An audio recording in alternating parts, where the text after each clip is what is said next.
Hey, deserving listeners, a little announcement. We are giving out a $3,000 scholarship to a master's level or doctorate level student in mental health who is making a positive difference in the world. So spread the word, have them go to the website, psychologyinseattle.com, and fill out the scholarship form. The deadline for the essays is July 15th, 2022. We've given out various different scholarships over the years, and it always gives me a lot of joy. So also know that when you become a patron or when you sit through one of these ads for my videos, you're contributing to that effort to help people get through school. Graduate school is very expensive. We also will pick someone who needs the money. We gave a scholarship to someone who actually was going to have to drop out because she capped out on her loans and she wasn't allowed any more money and she couldn't afford to continue her doctoral studies. And so our scholarship actually gave it so she could last another quarter. She only had another couple quarters left to graduate. But anyway, go to the website, tell others, let's watch the show.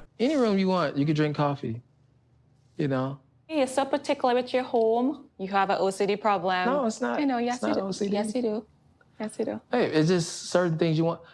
Most people probably would want to like walk in their bedroom without drawers being on the floor. You know, just pick up your drawers. All right, so many things to say. One, they're using that term OCD again as if it is a stand-in for being clean or orderly or meticulous or organized or anti-clutter. That is not OCD. That is just your preference. Some people like things to be very orderly and picked up. You know, for some people, having their drawers on the floor is just normal, and for other people, it's abhorrent. You know, when I was up until I was probably 30 years old, I was category 1.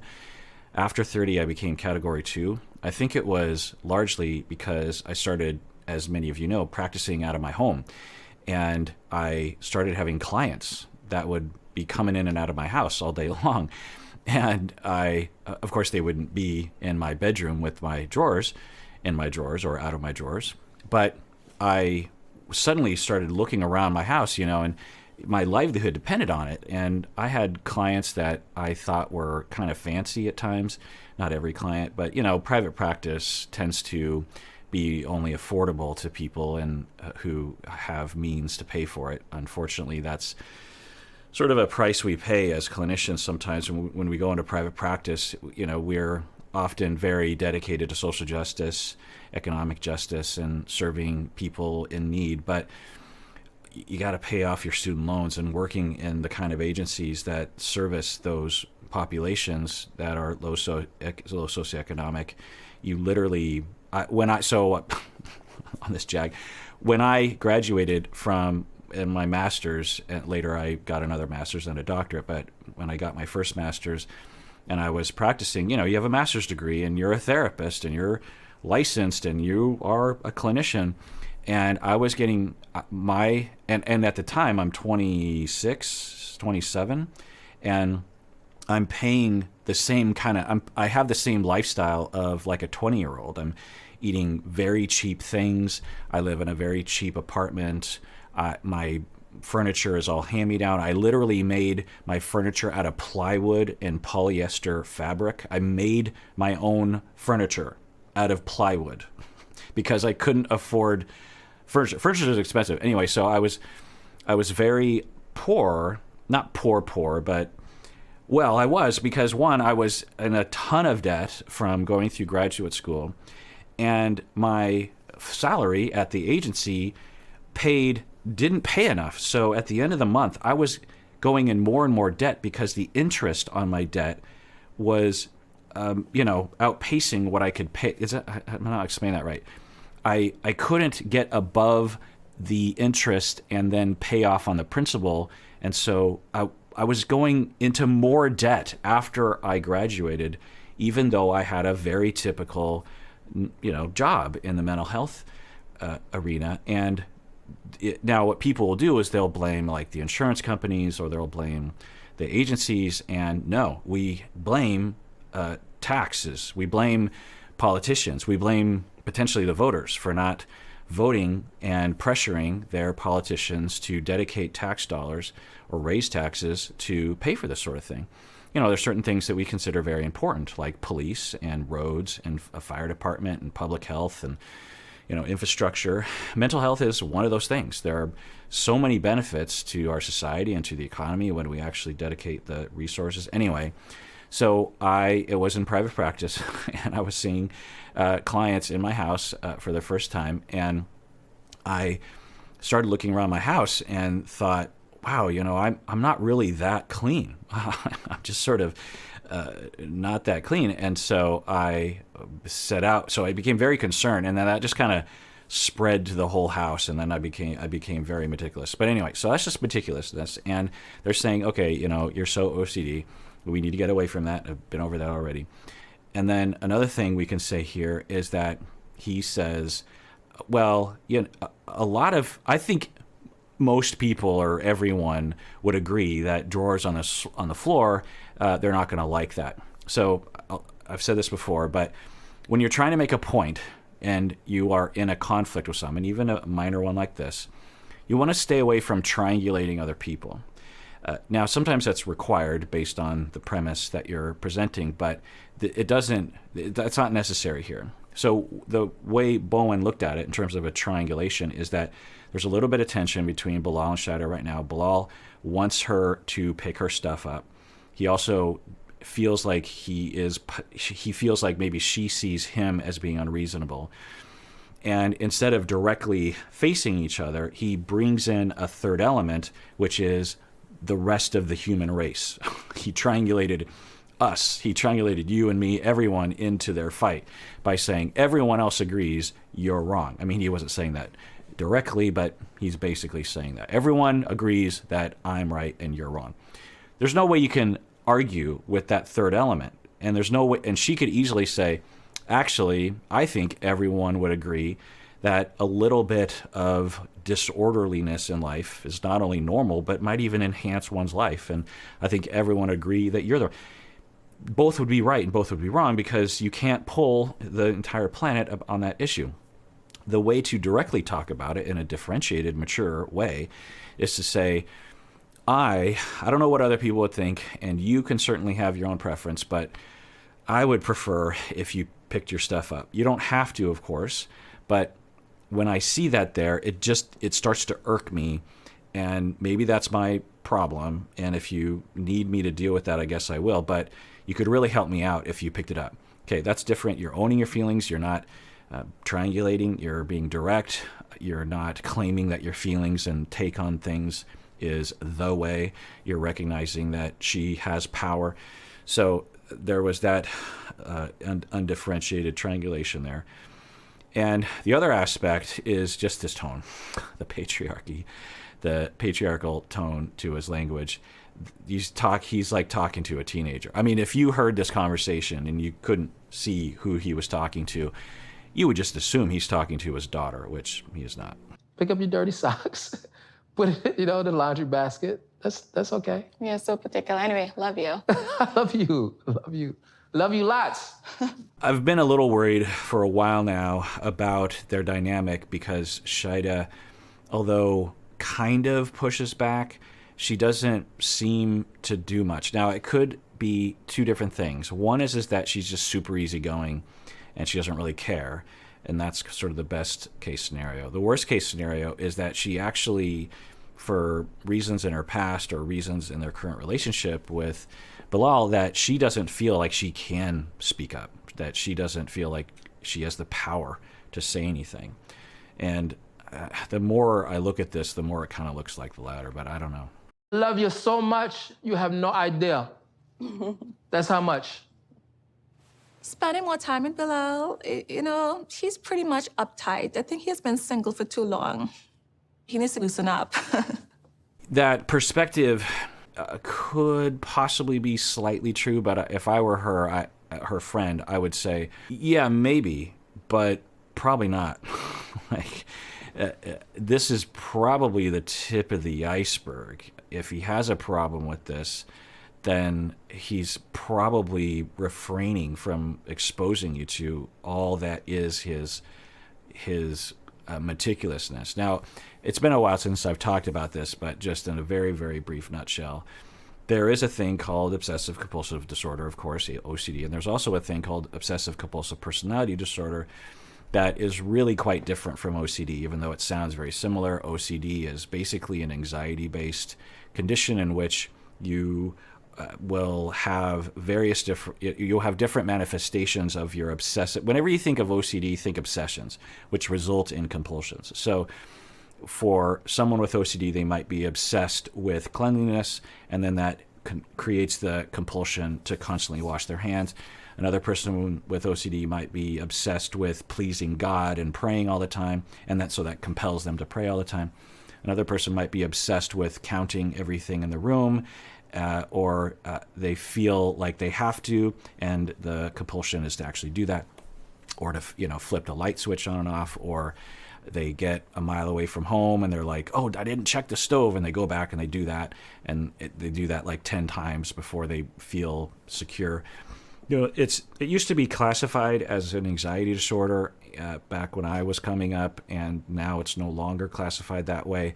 I still think of it as very much an anxiety-based disorder. When you ask people with OCD what their experience is, it's very scary to be them. It's just a world of extreme fear based on semi-delusional beliefs about what is at risk and what the danger is. OCPD, obsessive compulsive personality disorder, in my conceptualization, is when we're children, we are being told that we're wrong somehow, or disorderly, or something about us, and something about the fact that we're not clean, or we're not orderly, or we don't follow the rules well enough.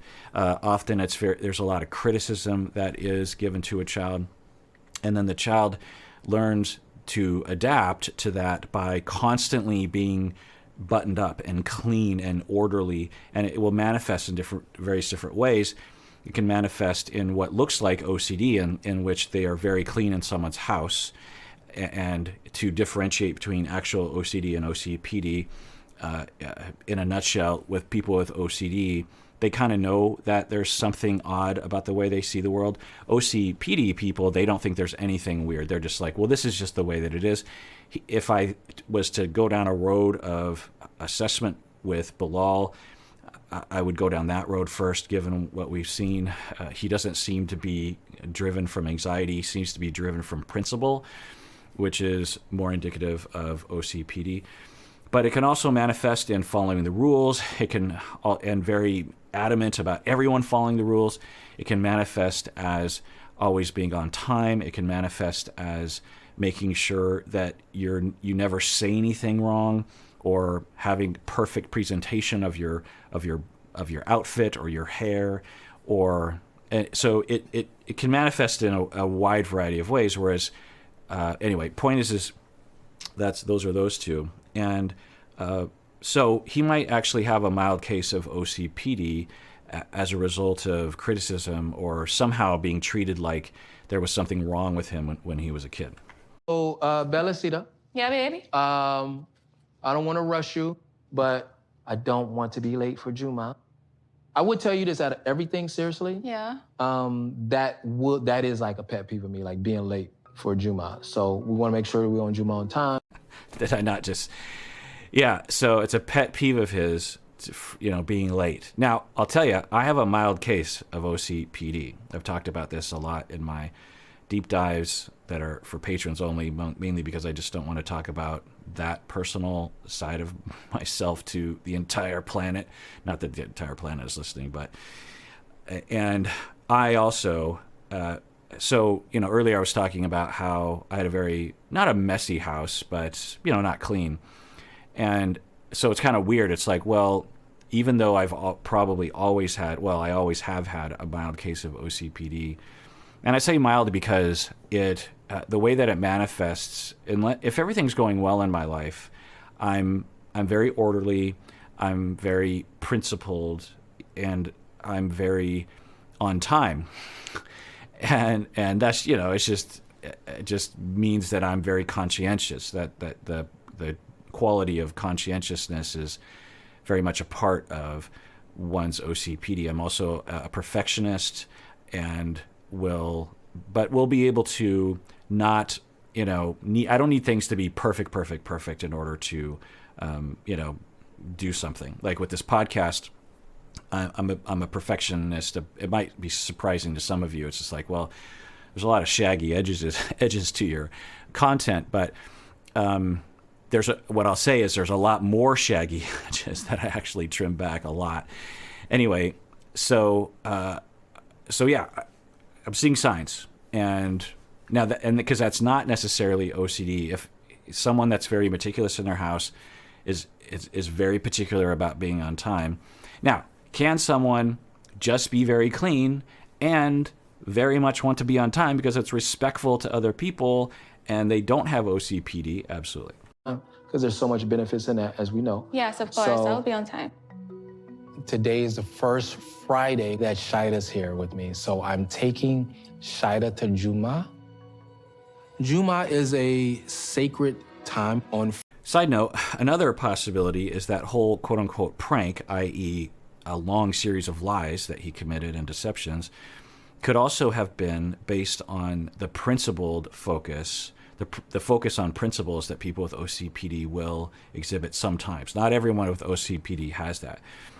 I have that, and you'll hear me rant about things sometimes, and like don't lie or stop saying OCD when you're just saying meticulous. Like that comes from a passionate place for me that actually I think generates from the notion that, okay, well, if I'm going to be criticized, and if I'm internally criticizing myself frequently and making myself feel like I need to make sure that I put a lot of effort into not being criticizable, then everyone else needs to as well. That's the principle. That's why people with OCPD will focus on principles, because they're already berating themselves in their own mind about following the rules, because they internalize that voice. And then when they are in the world, they get real triggered by other people. Now, I will say that, again, I have a mild case. My parents weren't. My parents were great, and in my family might there have been a little bit of criticism. Apparently, I'm just going to take a guess on that. I don't remember it really, but like, for example, one of the things that's driving me a little up the wall lately, me and my wife. I think my wife has a little bit of it too. That I don't know if I've ever told her that. She edits these videos, so but at least in this, we share the same annoyance in our neighborhood when we're walking around. And I know one of you actually lives in my neighborhood because you actually approached me, which was great. It was nice to meet you and your dogs. But and maybe I'm even insulting you right now. But when I grew up, me and my wife, when we grew up, we were taught to walk on the left side of the road because you're against traffic. You can both see each other and adjust to make sure you don't get run over or something. Plus when you're walking on the side of the road with traffic, in our neighborhood there's no sidewalks, so you just walk on the side. It's a very quiet neighborhood, so it's not a lot of road traffic, but occasionally there is. And so if you're walking like this and a car is coming, the car doesn't know if you know that they're there, and they might worry that you're going to just step out into traffic. Whereas if you're walking toward the car knows that you, and you both know you see each other. That's an important element to road safety when you're a pedestrian just walking on the street. And that's why, according to the teachings, I remember this all the way back in kindergarten because I did a lot of walking when I was a kid in our neighborhood. And you walk on that side of the street. Everyone in my neighborhood walks on the right side, on the wrong side, the wrong right side. And me and my wife are constantly like, because we see someone coming, and if they have dogs, then we try to not have our dogs clashing, and so we got to cross the street, and every time. So I was just like, but maybe we're the only. I was, that app next door. I was thinking about being one of those annoying people and being like, people in my neighborhood, stop with the walking on the right, walk on the left. And but if everyone else is doing it, maybe we're wrong. Which I'll let me know in the comments. Is especially you experts out there, like cops out there, police officers, people who teach driver's ed. I'm just trying to think who would be an expert on that that would know stuff like that. Anyway, so that's another aspect of what we might start to conceptualize him as potentially being on the spectrum of OCPD. Another aspect of OCPD is that you tend to be good at your career because you are almost kind of obsessive about making sure that you're doing the right thing, that you're following the rules, that you're impressing your boss, that you're impressing your clients. This podcast is for 14 years. I have been like that. I've always been mildly obsessive, and one could say I'm just really driven, and that's there's a fine line between ambitious or driven or motivated and problematically obsessive, right? And so, I would think most of me is in, because it doesn't ruin the differentiation factor is if it's ruining your life. And I don't think this podcast has ruined my life. I don't think it has. But the conscientious side of OCPD, if you're mild especially, is that, you can actually be pretty successful and find a lot of drive. People with OCPD or with mild OCPD they're very driven. People on the higher end of OCPD actually are so overly driven and so driven by internal criticism and so terrified of being disorderly that you'll find that many of them will burn out and then they'll just go the opposite direction. That's one of the profiles of OCPD, is that people they'll hold it together. They're in a constant, just, on the treadmill all day long, making it happen, making sure everything's perfect. And then they just explode because that's too much for one person to pay attention to. And then they do the opposite. This is one of the types that I actually laid out in my deep dive. They actually become completely dysfunctional, go against all of their principles. If they're really uptight about their diet, they're just like, kale and Brussels sprouts and, nothing processed and vegan and all vegan and then again, if someone has significant, moderate, severe OCPD, then it's like this total focus, and everything else becomes secondary. Like even their own relationships, their own health potentially, their own fun, and they're just obsessive, and it just gets too much because it's just tiring. And then they will just go, ugh, and they'll eat hamburgers and shakes and drink all the time, and they won't exercise. And they'll vacillate between these two states. I say this because while I'm on the topic of all this stuff, I just feel like, so OCPD is the most common personality disorder. I don't know if I've mentioned that before in one of these videos, but if you ask people on the street, particularly clinicians, about the most common personality disorder, they'd say borderline, right? Because that's the one we talk about the most. But that isn't the most common personality disorder. OCPD is. And by some estimates, it's like as much as 10% of the American population qualifies for the diagnosis. I would not qualify for the diagnosis. I'm far below the threshold in terms of what constitutes a personality disorder. I have a personality trait. But so something like 5-10%, that's a lot of people. And I would argue like double of that have traits of it. So I say this because some of you probably have it statistically, and some of you also probably know someone who has it. And the problem is that this disorder is almost never discussed, to the point that I didn't know I had it until I did a deep dive like 4 months ago. Like, I've been a professor and a therapist for 25 years, and I specialize in personality disorders. I've treated people with OCPD. I thought I understood it. I did not really understand it. To the point where I didn't even see it in myself, So I want to raise awareness of it because there's so much suffering that happens around it. Will have to coexist with on a daily basis or weekly basis. Right. So my situation is different. I'm anticipating meeting your ex-wife, and you kind of take away how I feel. The point I was making is that I can relate to you. I was trying to connect with you. Okay, I think they're both right. She's saying, this is a big deal. I want everyone to like me. And he says, yeah, I get it. I've been there too. When I was in your neck of the woods when we first met, I wanted everyone to like me too. And then she proceeds to explain more how it's different which is fine, and it is different in the ways that she said. But then she ended it with, you take away the way that I feel. And he then says, "Oh no, I'm just saying I can relate to you." Yeah, I think they're both right. I'm guessing though that for Shaeeda, this is an expression of a buildup of hurt around the way that he talks to her. So, and we've seen that happen on the show before, and of course I've seen it in my office, where there are times when Shaeeda, I think, has an absolute right to say something in defense of herself, but that she doesn't. And then this situation happens, and it doesn't seem like anything horrible is happening, and she then sort of all the stuffed issues sort of come out, and it's not necessarily going to go well. Now, could you argue that he is minimizing her feelings by saying, "I know how you feel"? And it's one of those things that you'll hear people say, like, you never say that. You never say, "I know how you feel."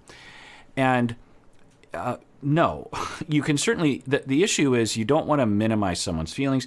You also don't want to just make it seem like you get it when you don't, right?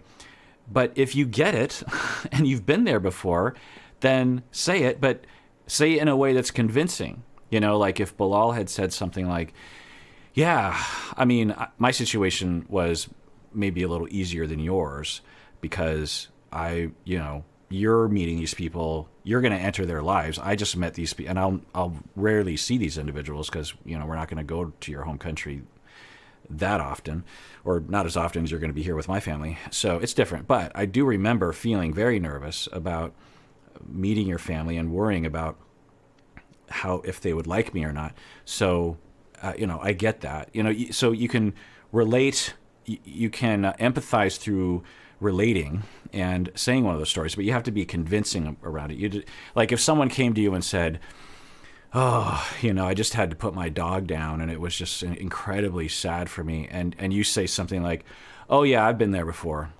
Anyway, okay, so in that situation, it's very discounting, it's very minimizing.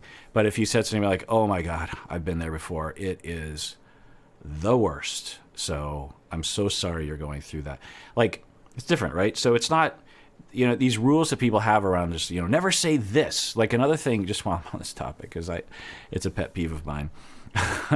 Principles, people, the rules, and that people will say, never say thoughts and prayers after when someone, or, "My thoughts are with you," or "If you need anything, let me know." Because there will be people that will be going through a major loss, and they'll get like 99% of what they'll get on Facebook or texts or whatever is literally the phrase "thoughts and prayers." "My thoughts and prayers are with you." And when you're grieving, one, you're in a bad mood. Two, you're just like, well, do you got anything else for me? Because your thoughts and prayers aren't really helping. I'm sitting over here falling apart, and I need people to actually help me, but I'm too shy to ask, and all I'm getting is some stupid thoughts and prayers. Okay, people will actually announce that, and then it's just like everyone's supposed to not use thoughts and prayers. And it's like, no, that's not the point. The point is that when someone's going through a loss, especially if you're close enough to that person, you want to actually figure out a way to actually help them. And you might actually have to push past their shyness and or your own just resistance to getting close to someone that is grieving to actually help them. If more people had that, then, the people on Facebook saying thoughts and prayers, it wouldn't bother the griever because they'd be like, "Oh, that's nice. But anyway, these people are close to me. These are the people that are really helping me." So those are the things to remember. And I guess as a side note to this, that if you're ever going through a loss like this and you're frustrated, think about what you want to attack. If you're getting all thoughts and prayers and that's it, it depends on how you feel about it, but I would challenge you to really think about what's actually harming you, what actually is making you feel alone and isolated and rejected.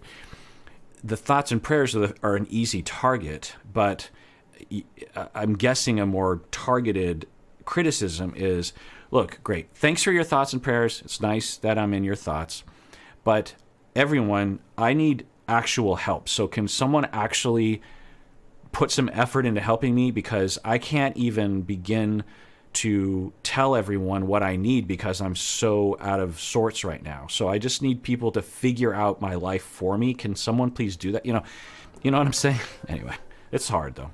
Bilal thinks I'm overreacting when I say I'm nervous to meet his ex, but I am literally shaken. I am nervous to meet his ex-wife.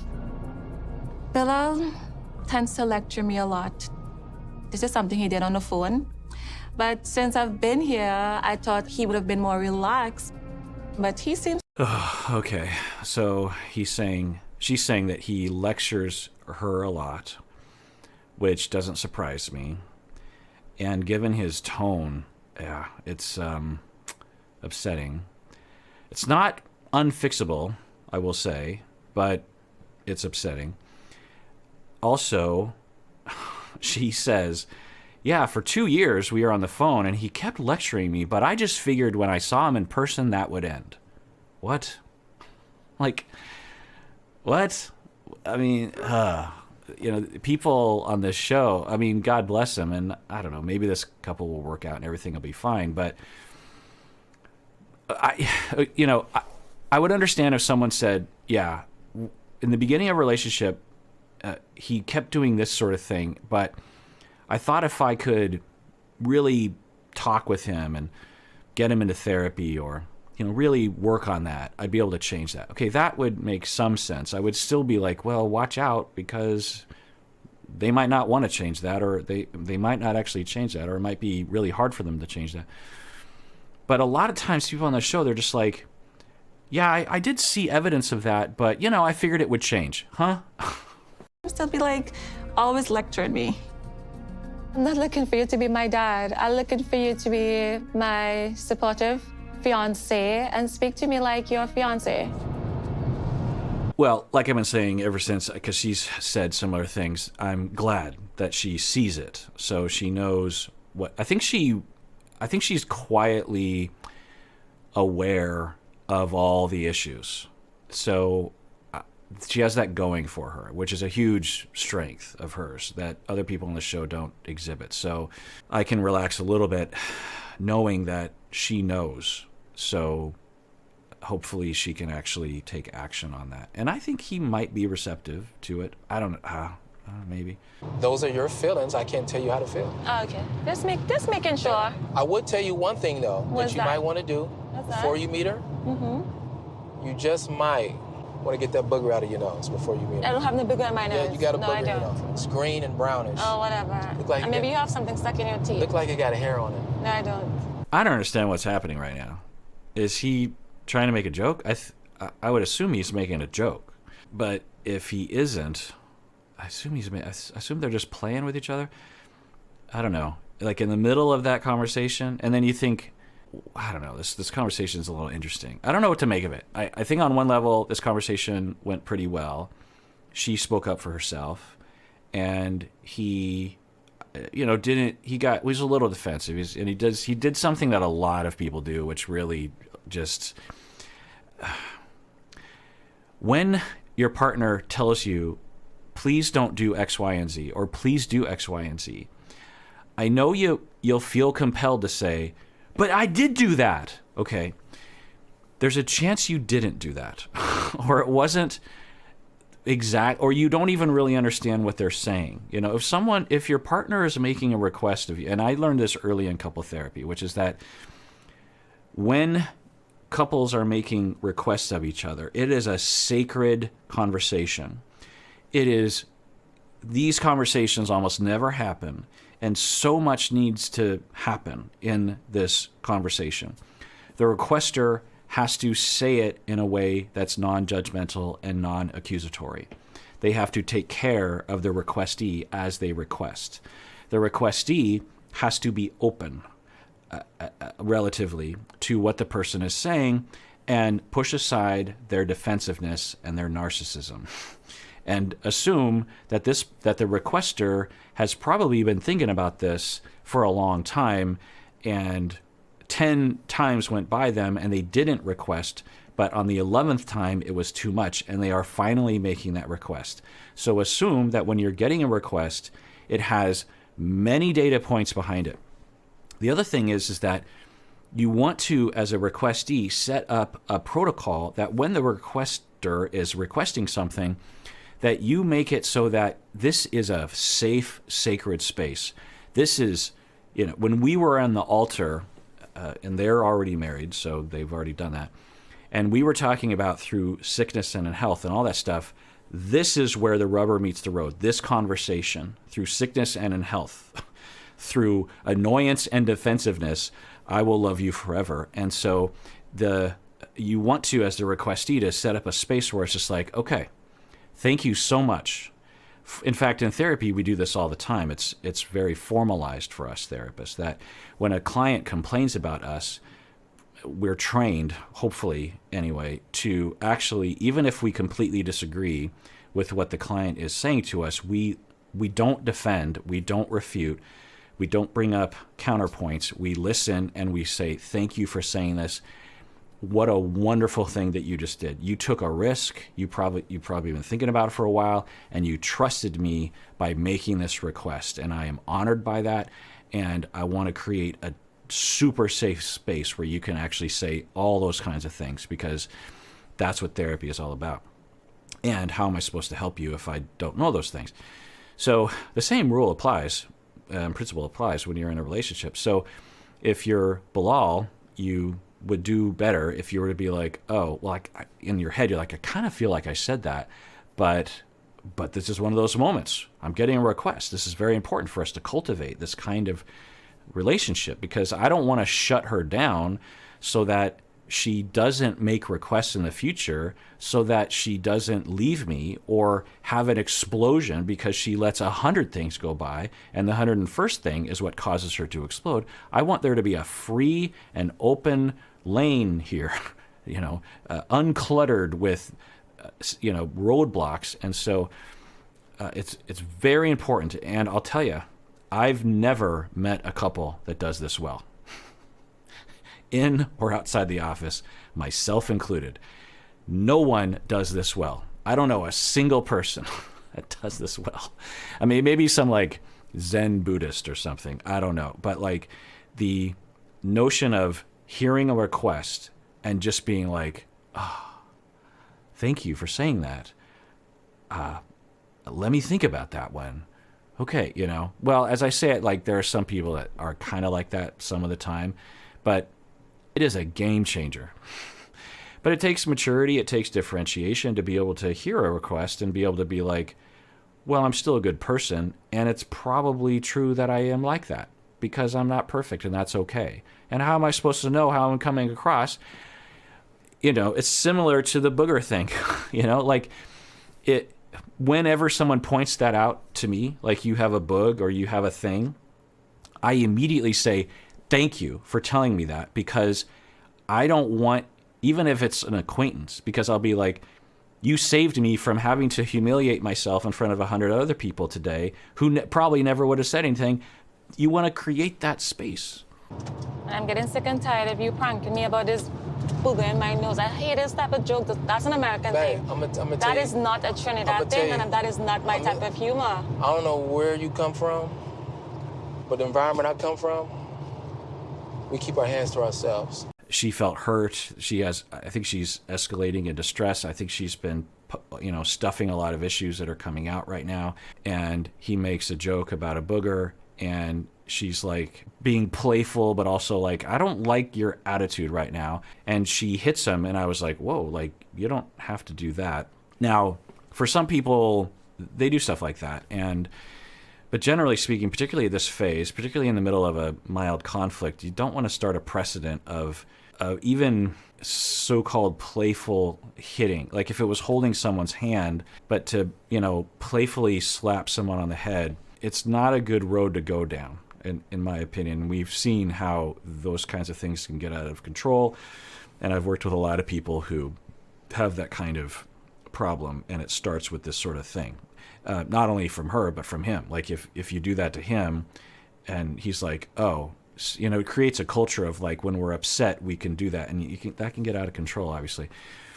So I think that's what was happening. And then he says, I don't know where you come from, but don't, keep your hands to yourself. And I agree with that in principle, but I think there was another way you could have said that. So let's see what she says here. So I can do this? So what I'm gonna tell you is, stop. You gonna try to get a wreck? Is this a family difference? Is it a cultural difference? It feels like that. It feels like she is trying to introduce, they've only been together in person for something like 9 days now. So I think for her, she might be trying to invite him into a space where they will. So here's my guess for her, Shaeeda, is that she has experience either being taught or in her family or herself utilizing this kind of physical playfulness in a way to dissipate tension, because it's like jokey, but it's also like sensual in a sense that there's a warmth to it potentially. And I think she's trying to introduce that mechanism into their conflict cycle, which absolutely could work if both people were on board. So what I'm gonna tell you is, first We of all, are touchy-feely type of people. Yeah, We like to touch. You know yeah, that. don't do that. We to me. hit. That's disrespectful where I come from. Give you elbows. So keep your hands to yourself and watch your tone. Because I can literally pull over right now and you'll be taking an Uber for the rest of the... Oh my God. Oh my God. I don't even have to say it, right? I don't even have to say it. Oh my God. Oh my God. You're not gonna do that to me. Hey. When you came to my country, I treated you very well, right? I did not say. Did you say. not just put your hands on me? Yeah, but it's not just in once. a serious way. Yeah. Now that's I'm gonna give you a disrespectful. serious hit. Yeah. About to get off. I mean, one, I'm like, Shaeeda, no. I mean, I get it, but you tried it once, you did the initial, and you could in that moment absolutely say, well, that's just our way, I'm hands-on, and it was just playful, honey. It's not, I don't mean to be, but if you don't want me to do that, that's fine. Like, I was hoping she would, but then she doubled down, I think, as a way of saying, no, I'm not hitting you, and I think she was trying, and it obviously did not work, which is totally Bilal's right to just be like, don't do that. Who knows why, but okay. So he's saying, I don't like that.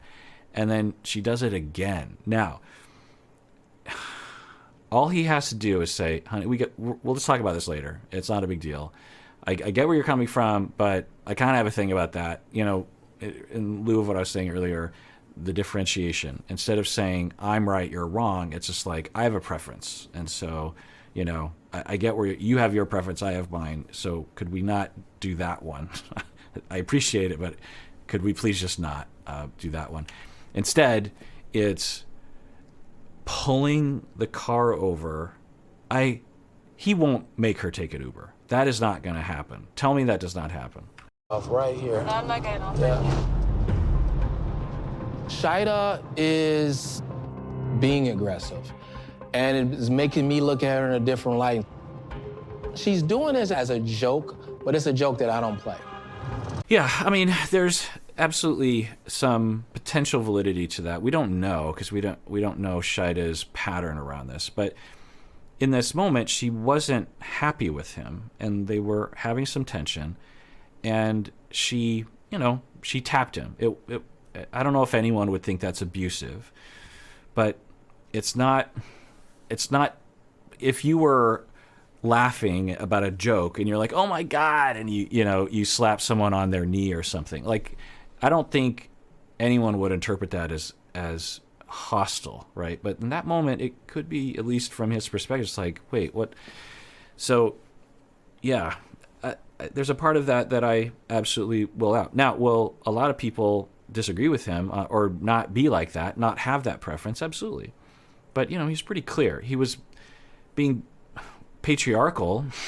I think that led to her, I don't know. On the scale of things in this relationship that we've observed so far in terms of transgressions, and I've been saying this from the beginning, this is a 90-10%, 90% 10% issue, but it doesn't mean that the 10% isn't there. Bilal, you have to be a madman to stop on the side of the road like this. Yeah, this is the highway. Just because I give you a little tap. Yeah. You thought I was joking.